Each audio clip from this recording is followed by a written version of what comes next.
Assalamualaikum warahmatullahi wabarakatuh. Di kesempatan kali ini kami akan mempresentasikan tentang wanita-wanita yang haram dinikahi menurut ajaran hukum perkawinan Islam.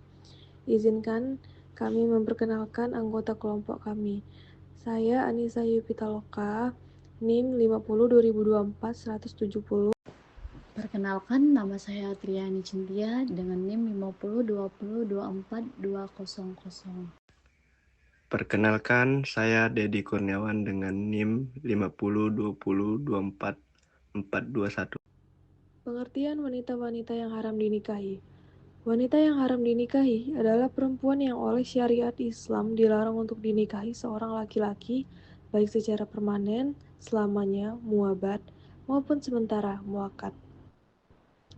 Larangan ini ditetapkan dalam Al-Quran dan hadis dengan tujuan menjaga kehormatan, memperjelas nasab, serta menghindari kerusakan dalam keluarga.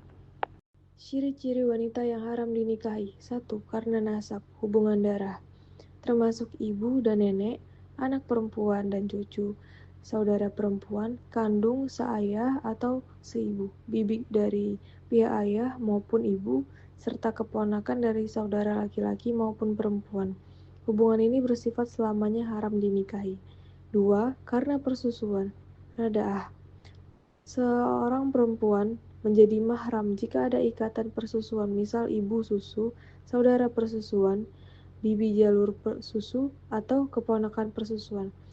Nabi Muhammad SAW menegaskan diharamkan karena persusuan apa yang diharamkan karena nasab. 3. Karena sebab lain atau larangan sementara atau muakat. Di antaranya, wanita yang sudah bersuami, wanita dalam masa idah atau cerai maupun ditinggal mati suami, wanita musyrik atau selain ahli kitab, menggabungkan dua saudara perempuan sekaligus dalam satu pernikahan. Larangan ini hanya bersifat sementara, sehingga bisa hilang bila sebabnya hilang. Misalnya, setelah idah selesai atau setelah bercerai. 4. Wanita pezina. Ulama berbeda pendapat, tetapi sebagian besar menyatakan haram menikahi pezinah selama ia belum bertaubat. Dalam Quran Surat An-Nurah, segeralah bertaubat, barulah boleh dinikahi. 5. Wanita ahli kitab. Lelaki muslim diperbolehkan menikahi wanita ahli kitab atau Yahudi dan Nasrani dengan syarat tertentu, namun wanita musyrik selain ahli kitab tetap haram dinikahi. 6. Wanita kelima atau dalam poligami. Seseorang laki-laki haram menikahi lebih dari 4 wanita sekaligus, jadi wanita kelima tidak boleh dinikahi sampai salah satu dari 4 istri diceraikan dan selesai masa idahnya. 7.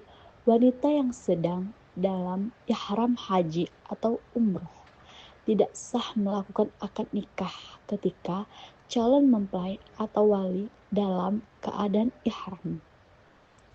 8. Wanita yang ditalak 3 kali atau talak bain kubro. Seseorang suami haram menikahi kembali mantan istrinya yang telah ia ceraikan 3 kali, kecuali setelah wanita itu menikah dengan laki-laki lain, lalu bercerai secara sah dalam surat Quran Surah Al-Baqarah ayat 230. Ruang lingkup wanita-wanita yang haram dinikahi. Berdasarkan lamanya keharaman, haram selamanya atau tahrim mu'abad, tidak akan pernah halal dinikahi sepanjang hidup. Misalnya ibu kandung, saudara perempuan, anak perempuan, mertua, saudara persusuan. Haram sementara atau tahrim mu'akad hanya pada kondisi tertentu, namun bisa halal jika kondisi tersebut hilang. Wanita dalam masa idah atau istri orang lain. 2. Berdasarkan sebab keharaman, di antaranya sebab nasab atau keturunan, hubungan darah langsung seperti ibu, anak, saudara, bibi, keponakan. sebab musyawarah atau hubungan perkawinan, hubungan karena pernikahan seperti mertua menantu, sebab rodaah atau persusuan, karena hubungan susuan yang hukumnya sama dengan nasab seperti ibu susu, saudara susuan, dan bibi susuan. Ruang lingkup wanita haram dinikahi. 3. Berdasarkan dalil syariah. Al-Quran, terutama surat An-Nisa ayat 22-24. Dan hadis Nabi diantarkan hadis tentang persusuan yang berbunyi, diharamkan karena persusuan yang diharamkan karena keturunan. HR Bukhari dan Muslim. Ijma ulama. Kesepakatan ulama sepanjang zaman tentang hukum-hukum ini. 4. Berdasarkan hikmah dan tujuan.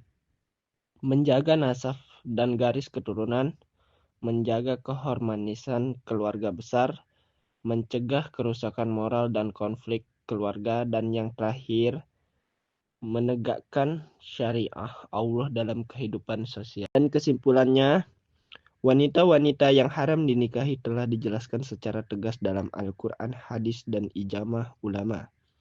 Keharaman itu terbagi menjadi haram selamanya atau mu'abbad karena nasab, musaharah, dan rada'ah, serta haram sementara mu'akkad karena kondisi tertentu seperti iddah istri orang. Larangan bertujuan untuk menjaga kemurnian nasab, melindungi kehormatan keluarga, mencegah konflik sosial, dan menegakkan syariah Allah dalam kehidupan rumah tangga dan masyarakat.